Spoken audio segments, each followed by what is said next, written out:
Welcome to the Tripod, where we break down the NRL every game, every week from a punting perspective. I'm Jacob Wynn, barbecuing alone. I actually just had a false start. Sorry if you saw the previous video go up. We're live only on YouTube, so I do appreciate anyone that's tuning in and appreciate your comments. You're going to have to help me out, guys, and interact with me to help me do our short Sunday recap on my own today. Just two games to unpack, but I wanted to throw in a bonus tip for NFL for anyone who does watch this. And also, I was just going to go around the grounds and talk about some other big sporting events that I've watched in the last few days. Bear with me as well. I can't see any numbers to see if anyone is able to view this and if my sound and picture's all right. I want to try and share it onto Facebook as well to give people who are expecting this video on Facebook the opportunity to jump in and interact as well. So bear with me. I'm going to try and do that. Obviously, we'll talk first of all, as I can see some comments are coming through, so I must actually be live. Thanks, JC. First of all, we'll talk about Friday night.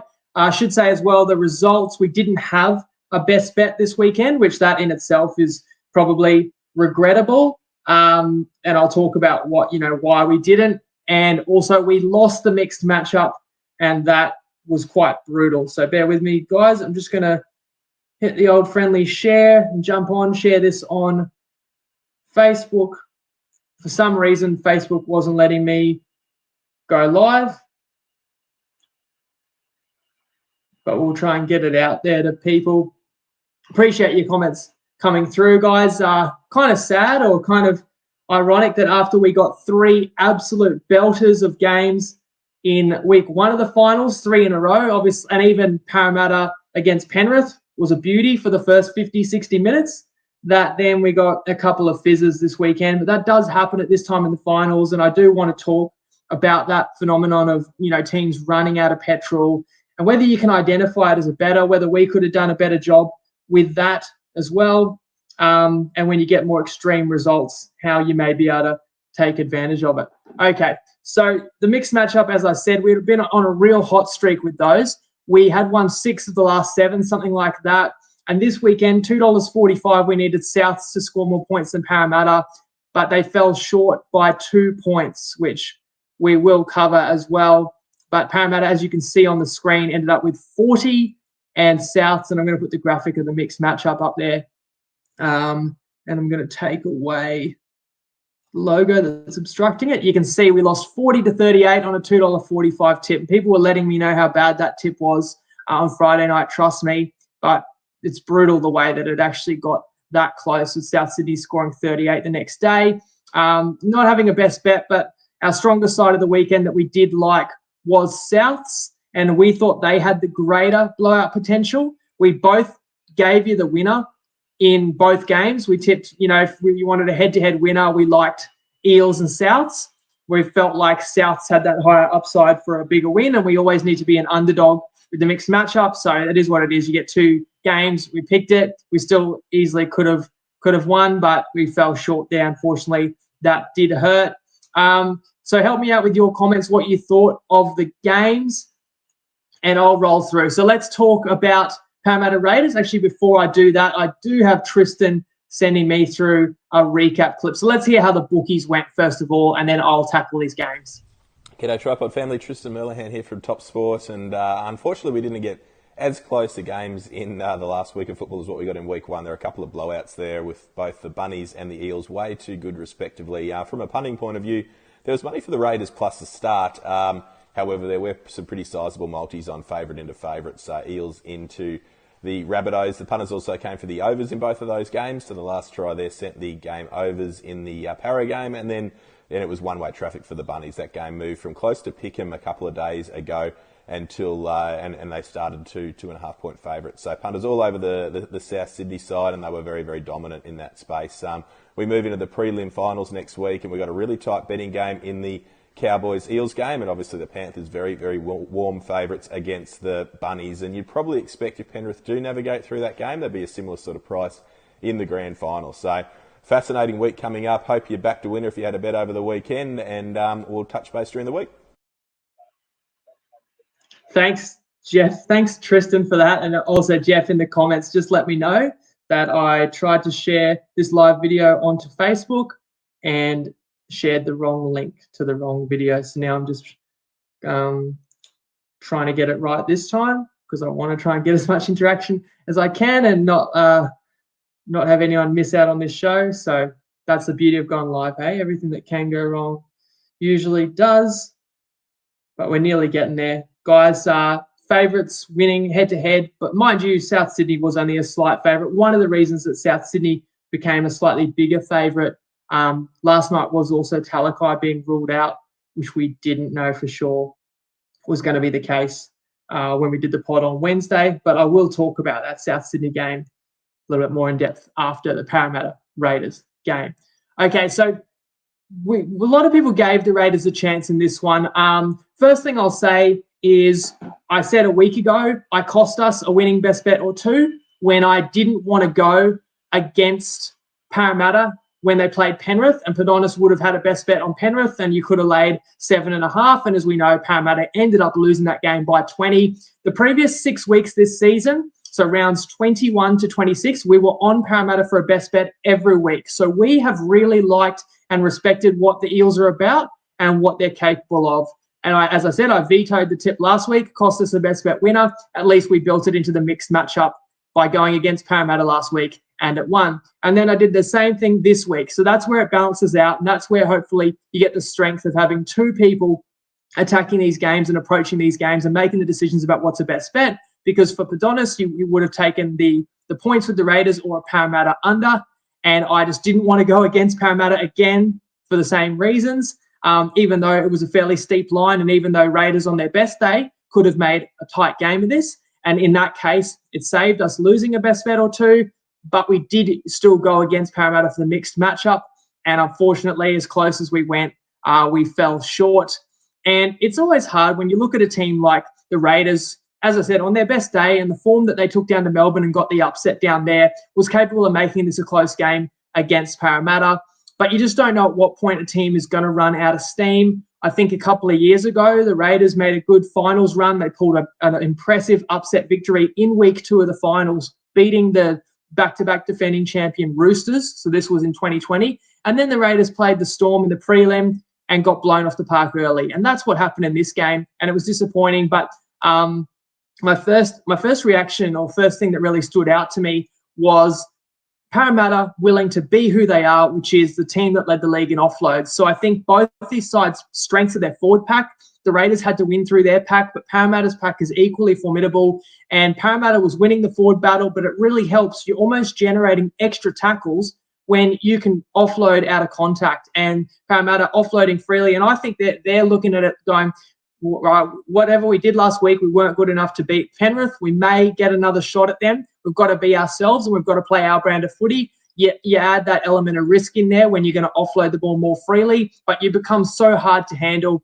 And the Raiders couldn't handle Parramatta. And then on top of Para, generating play the ball speed, going through the ruck and offloading the ball was Raiders' errors. And early errors invited the Parramatta in. Pretty standard try to Penasini to open things up. And then the brutal try, the try that made you think it's probably not going to be the Raiders' night, was the nutmeg of Xavier Savage. And we talked about how experience could be a big thing, because at one end, Gutho saves a try, chopping the ball on a Raiders put down, and at the other end, a Savage mistake cost the Raiders a try. And suddenly it was already 10-0, and Parramatta was looking good and the Raiders were looking a bit shaking. And in fact, 10-0 soon became 22-0, and Parramatta's at that point massively threatening the mixed matchup, but also threatening to put on a huge score. Savage has a little redeeming moment when he does score a solo 50, 60-metre try, just beating a couple of tired defenders in the ruck and also beating the fullback with his speed. And at 22-6, we've seen comebacks. I think we've seen the Raiders win a game this year where they were trailing 22-0 to the Titans. And I think that was the exact same scoreline, 22-6 at halftime, and the Raiders came back and won that one. But it's a different kettle of fish with Parramatta. I think the commentators were also saying, the Raiders came back against Knights. Again, it's a different caliber of opponent. And when Moses scored that try 5 minutes into the second half, it was game over, and showing that he was in a mood. And look, to the Raiders' credit, they didn't completely fold. That was like 28 points on the board or 30 points on the board for Para with still half an hour to play. And it was only a pair of Niokore tries late that got the score to 40. And the one that really hurts, because a mixed matchup, we wanted Parra to score as little as possible, very aware they could win, is for Parramatta to score a try right on the stroke of full time and right in the corner and just managed to sneak it in, and bodies kind of flying everywhere and pretty fortuitous try. And I just had a bad feeling. I almost felt like Parra's in the 30s. It's going to happen. South Sydney have every chance of scoring in the 30s tomorrow. Sure enough, that was the case, but Parramatta did score 40 with that try right on full time. Only other thing I can say about the mixed matchup is how much worse would it have been if the games were in the opposite order? Imagine if we had 38 on the board with Souths, we'd be sitting pretty, and then if we had to watch Parramatta score 40 points on the final play of the game. It was bad enough watching it with South Sydney with their chance to win. But look, Parramatta, legit finals, legit premiership contenders, in my opinion. I do get this feeling, like obviously we saw what Penrith did last year, where Penrith played South Sydney in first week of the finals, lost that game, but then were able to go the long way around the mountain, still make the grand final, and ultimately play against the side that beat them in week one of the finals. Or I think back to the Cowboys in 2015. They lost to Brisbane in week one of the finals, but then they got a nice soft kill week two of the finals. They rolled Cronulla, and then they got an upset win down in Melbourne, the 2015 Cowboys, and got that rematch in the grand final. Could that be the Eels? Could the Eels go and get an upset on the road next week? And at least the fact they didn't spend a lot in week two, it gives them a chance to throw everything they can at the Cowboys. I'm not going to preview that game, but I'm happy to hear anyone's early thoughts. The Cowboys are a 2.5-point favourite next week up in Townsville, and obviously the Cowboys have been idle. And then the likely grand final opponent would be Penrith. I'm not writing off South Sydney, and I'll get your thoughts as well on South's Penrith for next week, which is the other prelim. But there's that possibility that Parramatta may get the rematch that they want. As we say, the reason we didn't pick this game is just because it's hard to know when a team is finally going to run out of fuel. And I think in these finals games, emotions are heightened, stakes are heightened.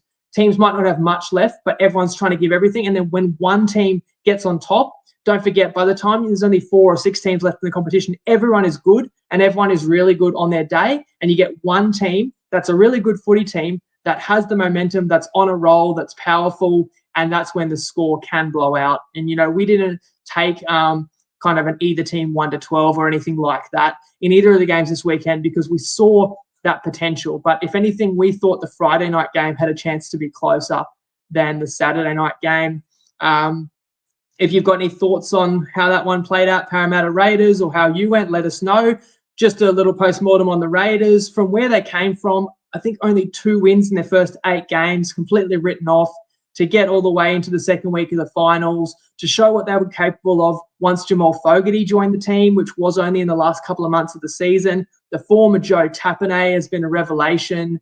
It's a positive season for the Raiders. It always leaves a bitter taste in the mouth when you fall short in this kind of unceremonious way to bow out. But this happens. It happens more regularly than you think. And the Raiders will have a lot of players that will be involved for different nations in the World Cup. So that's something that they can look forward to.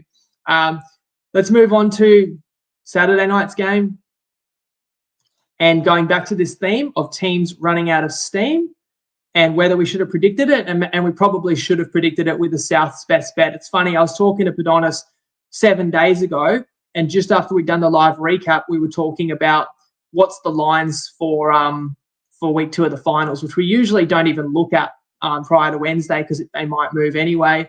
But just curious, and I said, what are Souths against Sharks? Are they -4.5? And then Padonis said, pick them. And I thought, and that's just my initial read without kind of doing a deep dive. But my initial instinct was South Sydney should be a clear favourite in this game. We both had a lean to them, built it into the mixed matchup. In retrospect, wish we played them for a best bet. I think there was reason enough to be cautious about the loss of Burgess and the fact that South had come through a brutal game themselves. And we felt like whichever team got momentum in this one could win by a decent margin. Again, the beauty of being in our group, people ask me, wouldn't you play the same bet again here, either team 1-10, since you don't have a best bet? And I said, look, I would rather just play Souths head-to-head than play either team 1-10 because I do think this game has a bigger blowout potential. And Padonna said the same thing. Obviously, both sides coming through brutal encounters in round one of the finals. And South Sydney really showing what they're about and showing that they have an opportunity to avenge last season and playing with such confidence. And they're playing off the back of the superstar forward in Cam Murray and the superstar in general in our universe, in our rugby league world, Latrell Mitchell. And it was a similar story in the end to Friday night. Instead of 22-0, which was the lead that the Eels built over the Raiders, it was 18-0 to South Sydney. Mark Nichols scoring the first try. I did tell you on Wednesday night he is the GOAT, and it was a pretty simple try as well, which was a worrying early sign for Cronulla. The second try for South really shows how potent and how dangerous they are with their execution. Absolutely beautiful hands through the back line, and it's Latrell getting his hands on the ball, but it's also like a powerful back rower like Kaloa Matangi has still got silky hands, and it ends up going in a cutout ball to Milne, and he scores in the corner, and it's 12-0. And then the dagger try is the Cam Murray try right on half-time, where he just shrugs off a couple of Sharks defenders, including Dal Finucane, and scores a try you should never be conceding in a finals game. And suddenly it's 18-0. It's virtually game over. Sharks got a bit of life with the Nakora try, which was directly off a bomb, and something I picked up, which I thought was really cool. I rewinded it on the game footage with the old Foxtel IQ. You literally see on fourth tackle, you see Nico Hines remonstrating and pointing out to Mulatalo, and he's literally pointing and saying, "Go and get the ball," basically telling him, "I'm about to put this ball up where you can get it," and he's yelling, "Go and get the ball." Very next play, he catches it at first receiver and puts a perfectly weighted bomb right around the try line. Mulatalo does go get it, taps it back, Nakora scores. And with a sideline conversion, 18-6, you think, all right, well, there's some hope for Cronulla. Ilias responds with a try that was off the back of several Souths offloads. And again, Souths can defend at a high level, but they're so hard to handle with the offloads, and also they're just their ability to and propensity to promote the ball. And, tackles that probably should have been completed, Souths kept it alive one too many plays, and Ilias gets in. Then the Sharks thought they had scored again, and it would have been a beautiful try once again off a bomb, because this time the ball landed in Nikora's hands and he threw an amazing flick pass reminiscent of a Benji Marshall in 2005.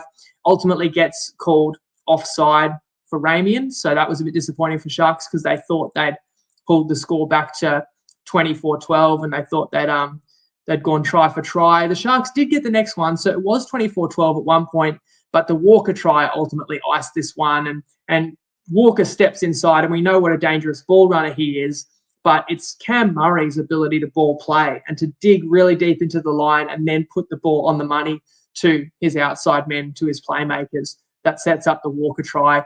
And this game, then a few minutes later, was 36-12, with still 12 minutes to go. So if you're on the mixed matchup, as many of us were, we had 12 minutes to score one more try. So we're a favourite to win from where we'd come from. And South Sydney just can't get one more try for us. They even are camped on the Sharks line, and the Sharks give away a cynical penalty. And South Sydney, just with their eye on the prelim, opts to take the two and scores 38 points, which is just brutal. The wash-up of this one, which South Sydney will be sweating on, Havili failed an HIA. Jai Arrow had a groin complaint, and Alex Johnston, they said a cork, couldn't come back out in the second half. So that's three pretty important players that South Sydney will be sweating the fitness of looking ahead to next week, where they play Panthers. And I can tell you the line is about +7.5 with the Bunnies, and that'll be played. It's either Allianz or Accor Stadium, I believe, or it could be Combank, but it's one of the big stadiums in Sydney. So if you've got early thoughts on Bunnies Panthers, let us know. Obviously, we'll dissect that game and do a deep dive, and then share with you what we find for Wednesday. To do a little post-mortem on the Sharks, the fact is that the Sharks partially lost this game a week ago, when they couldn't beat the Cowboys, and when they did lead by 8 points with 8 minutes to go, when they did lead by 6 points with 60 seconds to go. And again, you play against a side and you're a bit below your best. Souths are one of the last sides you want to play against when you're not at your best and they've got the momentum. And ultimately, if I take a step back and look at the Sharks, they never had the ceiling of the other contenders. We never rated them as highly as the other contenders. One of the reasons as well is their forward pack, where I feel like, it's easy to say now, but we never really, we haven't had many bets on Cronulla. We haven't rated them as highly as some of these other sides. Some big names in that forward pack, but Graham is well past his best. Even Finucane, as experienced he is, I feel like he was never quite right, battling injuries through the second half of the year. And you've got guys like Fafita, Tolman coming off the bench. Huge respect for what they've done in their careers, but everyone understands that at the very back end of their well beyond their prime now. And I think Cronulla for the future needs some of their younger forwards to take the step up and to take more of the minutes and responsibility, and for some of their forwards to step to the next level and become rep forwards, because those players, Finucane, Graham, Fafita, they were rep forwards, but they're not that caliber anymore. But let's just not forget that Cronulla so easily could be playing next week and could be idle right now and would be playing Parramatta instead of the Cowboys if one bounce of a ball goes different or one field goal attempt, So it's easy to obviously dump on a side that's gone out in straight sets, but that just shows how close this competition is. It really wouldn't have taken much for Cronulla not even to be in this situation. And then it's a totally different story. I think regardless, you have to say it's a great season by Cronulla, even though it ends similar to the Raiders with a foul taste in the mouth. That's NRL. I'm just going to go around the grounds and talk about a bunch of other sports that I've watched in the last 7 days. So you can tune in if you're interested in that at all. Let me know your thoughts, especially I'm going to be talking a bit out of school just on my reaction to some other sports I've seen. But just for 5 minutes, I'm going to start by talking about the NRLW, because last weekend was so crazy in the NRL men's finals that we had so much to cover just in those 4 games. I didn't even get a chance to mention that I watched one of the best NRLW games I've ever seen last weekend in Broncos Dragons, which was the first ever NRLW to go to Golden Point, I believe, where the Broncos scored a try with a minute to go to level things up at 18-all, and the Dragons ultimately win the game 19-18. Friend of the show, Jamie Soward, is the coach of the Dragons, took them all the way to the grand final last year in his first season coaching. And they kick a field goal in Golden Point that any team in the NRL men's comp would be proud of. The execution, I didn't always know if the NRLW teams have that confidence to take a 30 or 40-meter field goal. They absolutely drill it. It was just super entertaining, and we haven't spoken about NRLW, but I just want to say, I've been watching it. I love the fact that it's turned up at this point in the season where there's less regular NRL games to watch, so it fills that footy void. And I do want to give you guys a tip that there is a triple header, as Jeff says. Broncos Eels is in 30 minutes, so there is a triple header NRLW today. So you're thinking, there's not enough footy on. Check out the NRLW. You really will. If you haven't watched it before, you might be surprised how enjoyable it is to watch. Something I didn't watch, so just shoot your thoughts through, but another big event, you could say, somewhat related to rugby league, was Thursday night. Paul Gallen, he fought 2 different opponents in one night, fought Hannant and Justin Hodges.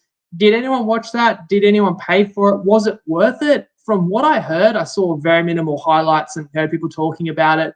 It actually sounded like both Hannant and Hodges had their moments and did push him. And one of the fights, the Hannant fight, went the distance, and the Hodges fight, Hodges did actually tag him at one point, and it was somewhat controversial when the fight got stopped. So you would think that Gallen, someone who's actually fought legitimate Aussie boxers and fought for an Australian title, I believe, to fight, Gallen has earned the respect as a fighter to be referred to much better than just another retired footy player that's jumping in the ring. Whereas that's all anyone thought of Hannant and Hodges. But it actually sounds like the fights were a little bit closer. But then again, did fight 2 people in the one night. I know they said that was a world first, but I swear I saw that influencer KSI did exactly the same thing last month in England, fought a couple of people in the same night.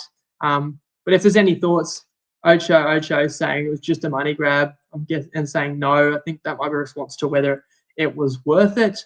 What about this game? I actually watched the rugby test match with Bledisloe on Thursday night, and kudos to them for putting that game on Thursday night, not putting it up against the AFL or NRL finals. If you didn't catch it, the All Blacks beat the Wallabies 39-37, and a little bit of history. I'm a very casual rugby follower. I used to follow it a bit more. I'd literally go to Reds games. The Queensland Reds actually used to be gun and won a couple of Super Rugby championships, and I used to really enjoy going watching that. And I would always watch Wallabies tests. It's just I'm such a sports fan, but it's just a matter of how much you can consume. And then like Foxtel lost the rights to a lot of rugby and stuff, so I don't catch much. But this was free to air. And one bit of history is that the Bledisloe is a competition that takes place between two countries, right? Two. And yet the Wallabies haven't held it since 2002, which is 20 years. So that is just insane. That shows how dominant New Zealand has been over that time. And this game wasn't to win the Bledisloe.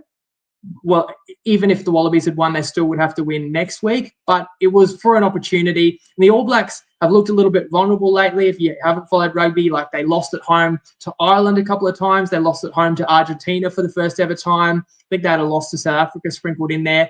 But the All Blacks were coming off a big 50-point win. And the Wallabies, they say, have a few injuries. And the Wallabies were pretty big underdogs in this game. Wallabies are like 10.5-point underdogs. The game was in Sydney or Melbourne. So it was on Aussie soil. But I wanted to talk about, first of all, the positives. Like, it was highly entertaining. The Wallabies at one stage were down 31-14, basically looked cooked. Basically dead in the water, had a sin bin. But then they come back, score a try, score another try. They're within 7. The Wallabies score a try with 5 minutes to go and drain a sideline conversion to tie the game at 34-all. Then with just a couple of minutes to go, the Wallabies get a penalty on halfway, and in Union, they'll take a shot at goal, and they hand it to a different kicker. So Foley was the regular kicker, but they give it to White, and he steps up and absolutely smashes a penalty from halfway that would have been good from 65, and the Wallabies hit the front 37-34. All Blacks get a penalty and choose not to tie the game, which I suppose, because of how the Bledisloe works, where you retain it if the series ties, the All Blacks might have seen this game being a tie not helping them, because it would still leave the Bledisloe up for grabs next week. So credit to New Zealand. They went for the win. They're attacking the Wallabies line. The Wallabies turn the ball over and basically win an amazing and unforgettable test match. But no, that final moment I got to talk about, the Wallabies get a penalty. There's 60 seconds to go. So you're kicking for touch and you've got possession. Basically, you've just got to make sure you can throw the line out in and you've won the game. And the ref is saying 10-10, something like that. I'm trying to hurry up the Wallabies fly half, and blows a penalty from being too slow, kicking the penalty for touch out. He's too slow. And it reverses possession, and it's an All Blacks ball, and the All Blacks score a try after the siren and break the Wallabies halves, as comments are saying that it was heartbreaking and also horrendous refereeing. And look, I've already been accused of being a rugby knocker because I did some reaction video to a really embarrassing play by a South African player that slapped the Wallabies scrum half in the face and got a sin bin and stuff. So look, the rules are there in black and white, and there is supposedly a rule that you can give a penalty for time wasting, and he was being too slow. So I'm not necessarily here to say I know better than a rugby union referee, but I just think if that is the rule, that's ridiculous. Like, if the ref doesn't blow a penalty in that moment, you're not going to have people all across New Zealand up in arms and furious that there was no time-wasting penalty. Like, nobody would have even blinked. Like, even the All Blacks were succumbed to their fate, that they were going to lose that game. And I think even a New Zealand fan would pay respect to the Wallabies. The Wallabies got them on that night. But you blow a penalty against the team in possession, and suddenly now it's Australians that are up in arms and Australians that are heartbroken, and it takes away what would have been an amazing victory. And imagine it's a rugby league grand final, because I think Bledisloe, it's similar to that. Or, what if it's the World Cup final or it's an origin game? And imagine that one team is winning by 1 point and has the ball on their own 10-metre line, and the player gets up and plays the ball really slowly or takes his time to play the ball really slowly. Imagine a referee blowing a penalty for time wasting and giving the ball to the other team to win the game. Like, it just seems ridiculous. Like, what do they do in rugby league if a player's time wasting? Blow time off. So surely that's got to be the rule. You've got to blow time off, or you've got to understand some context to the game. To give a penalty to the All Blacks there seemed pretty ridiculous. That's just my opinion on it, but let us know what you guys think. NFL, there was a great game on Friday. There's always one game every week, Friday, Australian time. I actually was able to catch that one with Alexi, a couple of contenders, the Chargers and the Chiefs, and it finished 27-24. And I just want to talk about NFL because I'm going to give you a bonus tip. If you sat through this all with me on your Sunday, you're going to get my favorite play for the NFL tomorrow, which is where the main slate kicks off. But also, if you do enjoy NFL tips, just be aware we have 2 different NFL preview shows that are both different style, and they're both on the Tripod Facebook page. Prop Me Up is on every Saturday with tips from The Undertaker and Barney, and that's more player props and stuff, but a range of tips. They'll still tip sides and totals as well. And then look forward to this afternoon on the Tripod Facebook page, Nettie Given Sunday, breaking down the NFL like only he can. My favourite tip for tomorrow, -3, the Indianapolis Colts. And that's juiced as well. You can get $2.01 on Toppy with the Colts. They played a tie last week. They're a side that Padonis tipped preseason to have the best record in the AFC. They're a side that we all agreed should be winning their division. They're a side that missed the playoffs last year because they couldn't beat the opponent that they're playing tomorrow, the Jacksonville Jaguars. And they haven't been able to beat Jacksonville in Jacksonville for something like 8 years, which is pretty crazy because Indianapolis has been a pretty good team for the last 8 years, and the Jacksonville's been bottom feeders, and they're in division, so they play each other every year. So some people think it's a hoodoo, but to me, I think that Indianapolis are going to have had this game circled on the schedule, and in a game where usually you'd expect them to win comfortably because they've had the issue with Jacksonville, and they remember that the Jags ended their season last year. I think they're going to come out with a point to prove, and they've got a new quarterback, Matt Ryan, and they had some, let's say, teething pains early in the game last week. They were down 20-3. They rolled all the way back up and finished the game 20-all.